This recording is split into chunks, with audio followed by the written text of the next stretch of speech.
सधैँ हामीलाई दुःखै दुःख छ, सुख कहिले छैन छ त? सुख हामीले जति खोज्छौँ त्यति पर पर भागिरहेको छ। किन? जति धेरै प्राप्त गर्दै गयौँ त्यति धेरै महत्त्वाकांक्षा पनि बढ्दै जान्छ।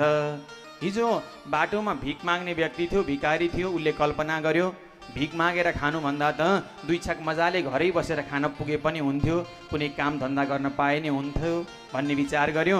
त्यो भगवानले पुरा गरिदिनु भयो। आज भिख मागेर खानु परेको छैन, मजाले घरमा बसेर दुई छाक खान पुगेको छ। अब फेरि उसको अझै इच्छाहरू बढेर जान्छ। घर त भयो, बस्ने ठाउँ त भयो, एउटा गाडी पनि भइदिए हुन्थ्यो। भगवानले इच्छा सुन्नुभयो, गाडी पनि किनिदिनु भयो। त्यसले पनि सुख मिल्दैन, त्योभन्दा अझै माथिको कल्पना गर्छ। किन? मान्छे के छ त भन्दा कहिले पनि आनन्द ग्रहण गर्नै सक्दैन। किन? सधैँ केही न केही कुराको कमी भएकै हुन्छ, कमी भएकै हुन्छ। तर भगवान कस्तो हुनुहुन्छ